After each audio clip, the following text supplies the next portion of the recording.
Hello guys, welcome to Pristine Tech School channel. I love creating videos on various concepts which are really helpful in the studies or in the technical interviews. I have another video on polymorphism topic. So before discussing about polymorphism, let's discuss what is static binding and dynamic binding in Java. So first, in simple, what is binding? It's connecting a method call to the method body. So when we connecting method call to the method body is known as binding. So binding is of two types. One is static binding and second one is dynamic binding.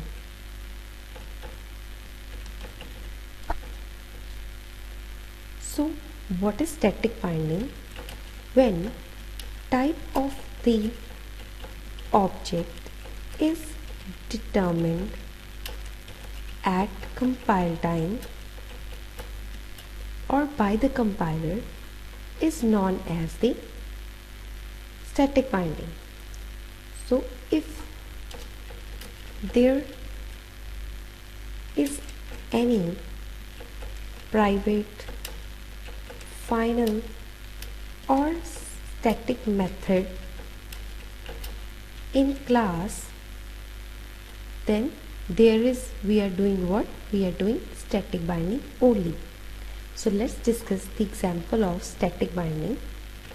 Like I am creating one class with the name of A, in which I am creating one method having access modifier is private, and the name of the method say fun.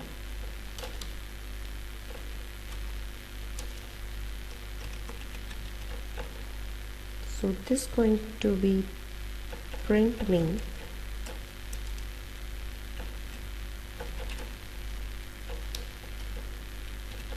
this is method of class A. Then I'm going to create one main method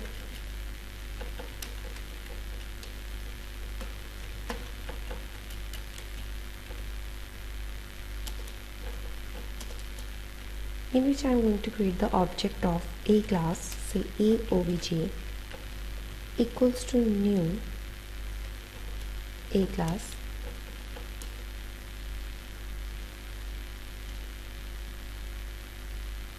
and then call the function using the object, say obj dot fun. Now let's save this program with the name of a.java and compile the program.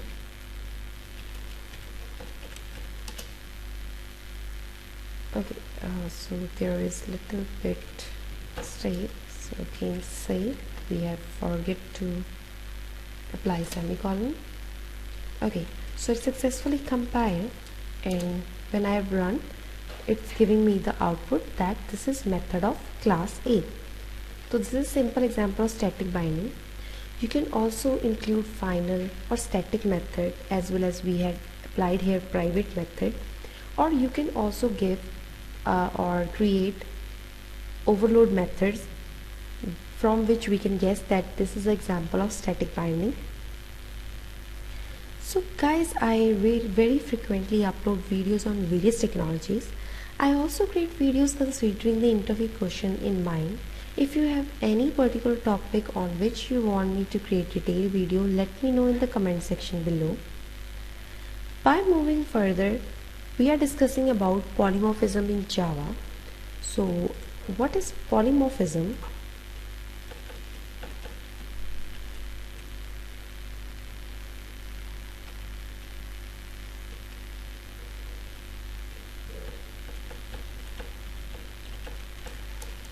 Okay, so what is polymorphism?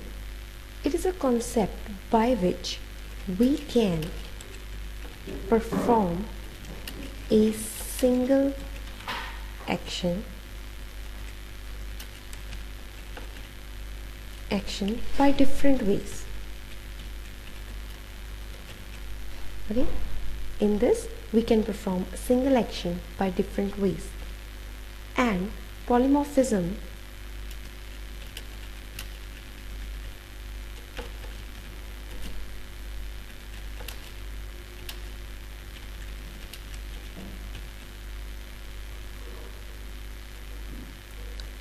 So polymorphism is derived from two Greek words.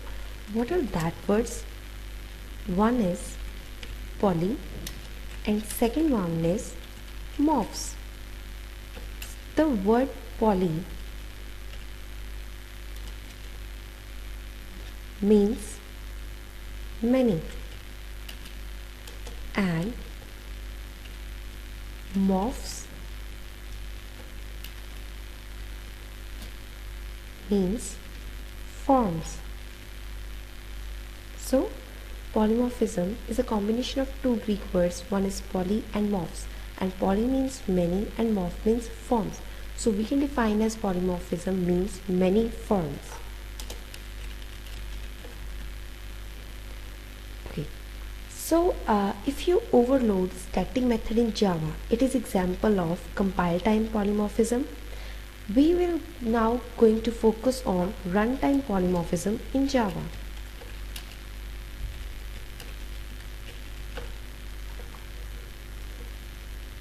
So in runtime polymorphism or dynamic method dispatch is a process in which a call to an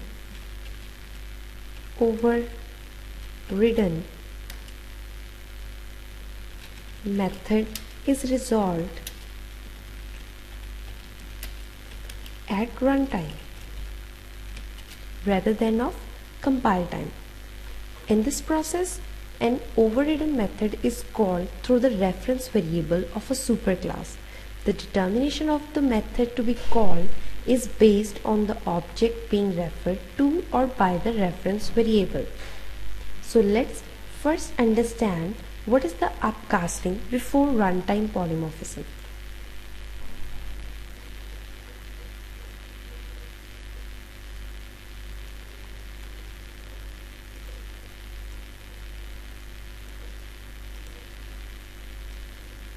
Like I am having two classes. One is superclass and another one is subclass.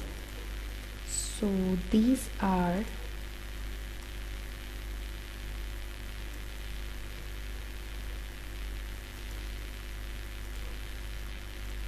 inherited, like subclass inheriting the superclass, or we can say that subclass extends superclass. So in case of upcasting, you can do what like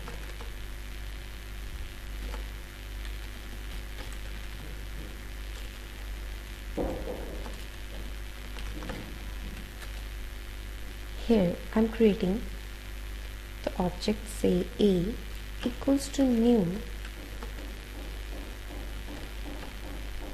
subclass. This is how we can create the object in case of upcasting. So let's discuss another example of polymorphism.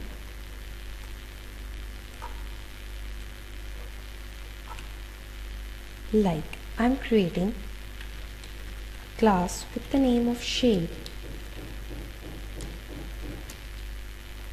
in which I am going to create one method with the name of draw. So what is the working of this class? It is going to only draws, like drawing. Now I'm going to create now further shapes like rectangle that going to inherit the superclass that is shape, and again override the method draw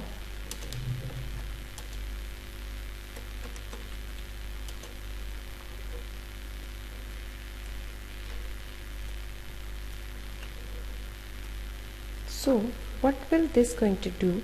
This is going to drawing rectangle shape. Similarly, we're going to create some more shapes. Like here I'm creating circle shape that again extends the shape class and override the method draw. So now this is going to draw circle shape, and then we have one more shape like polygon that extends the shape, and now this polygon going to create or draw polygon shape. So at the last I'm going to create one main class that includes main method,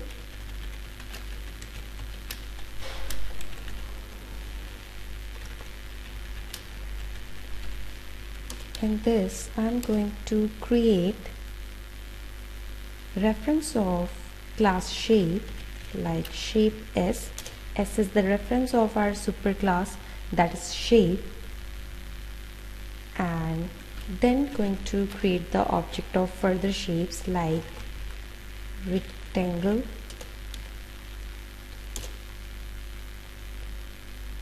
and call the function draw,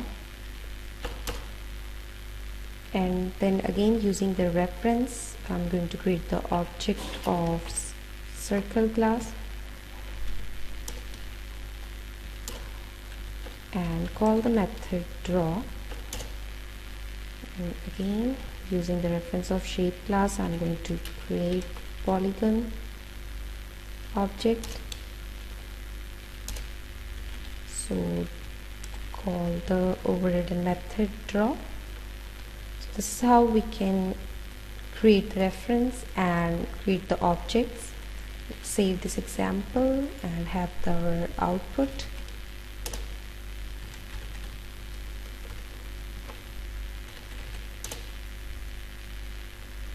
Okay, so it cannot find the symbol shape because I'm putting here small of P. Let's caps lock it. Okay, save it again and run it. Okay, successfully compiled, and now let's run it. Okay, so it's giving me the output like it's drawing the shapes like rectangle, circle and polygon shapes. So in this example we are just doing what? We had created different classes. One is the superclass that is shape, and further are all subclasses that inherits the superclass shape. So here we are also doing upcasting, and this is an example of runtime polymorphism, and it's overriding the method void draw, and here I am creating the reference for shape class S, and using that reference I am creating the objects of every class and calling their methods. So this is all about polymorphism, dynamic binding and static binding.